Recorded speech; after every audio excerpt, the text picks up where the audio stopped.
আসসালামু আলাইকুম। আমি এখন ভেড়ার জন্য খড় কাটছি, ছোট ছোট করে খড় কাটছি। আমার অল্প ভেড়া, এই কারণে আমি খড়গুলো হাতে কাটতে পারি। এই খড়গুলো আমি ছোট ছোট করে কাটি, খুব ছোট, হাতে যতটুকু সম্ভব সেই পরিমাণ করে আমি কাটার চেষ্টা করি। এই খড়গুলো যদি শুকনো বেশি হয় তাহলে কেটে মজা, বেশি ছোট করা সম্ভব। আর যদি খড়গুলো দমানো হয়, ভেজা টাইপের, নরম টাইপের, সে খড়গুলো কাটতে কষ্ট হয় এবং বেশি ছোট করা হয় না, সম্ভব হয় না। খড়গুলো আমি হাতে কেটে খাওয়াই। আমার এই একটা গামলা কেটে পুরো করতে আধা ঘন্টা, 30 মিনিট বা 45 মিনিটের মতো সময় লাগে। আমার কেটে কেটে অভ্যস্ত হয়ে গেছে। দেখুন, আমি এগুলো কেটে এখন শেষ করে দিলাম। আমি কাটিং শেষ করে খড়গুলো আমি ভুসি এবং ধানের গুঁড়া এবং গমের আটা এগুলো দিয়ে আমি এগুলো মিক্সার করছি। এর সাথে ছোলার ভুসি খাওয়াই। আমার কাছে এখন ছোলার ভুসি নেই, সেই কারণে আমি ছোলার ভুসি ছাড়াই এদেরকে আমি মিক্সার করে খাওয়াবো। ছোলার ভুসি থাকলে একটু ভালো হয়।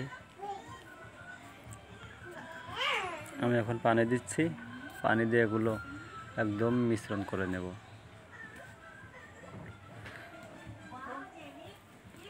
শীতের সময় এলে আমি তখন এর ভিতরে চিটা গুড় বা নালি বলে, নালি দিয়ে দিই। আর এখন আমি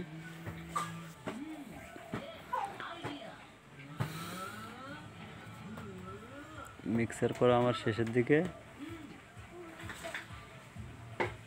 এরা খাবে, খুব মজা করে খাবে। আমি নিয়মিত খরবুসি খাওয়াই না, আমার যেহেতু ঘাস আছে। আজকে বৃষ্টি, এই কারণে আমি খড় কেটে এদেরকে খাওয়াবো।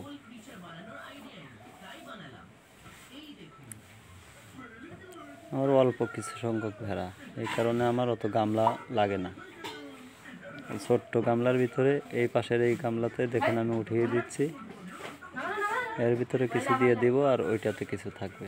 আমার 10টা ভেড়া। দেখুন, আমার মিক্সার করা শেষ। এদেরকে এখন আমি ছেড়ে দিলাম। বাহিরে বৃষ্টির কারণে আমি এদেরকে ঘরের ভিতরে খাবার দিলাম। দেখুন, এরা খুব মজা করে খাবে। প্রথমত এসে একটু এই গামলায় থেকে ওই গামলা, ওই গামলা থেকে এই গামলায়, এদিকে ওদিকে ছোটাছুটি করে।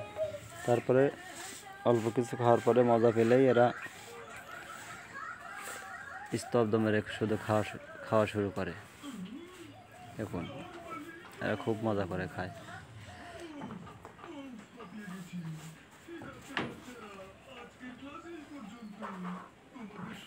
খেয়ে সব শেষ করে দেবে, কিছুই থাকবে না।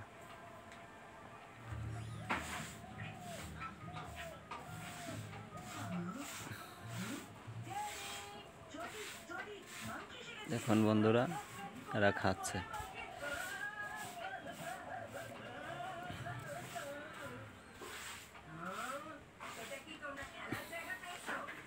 এগুলো খাওয়ার পরে আমি এদেরকে কাঁঠাল পাতা দেব।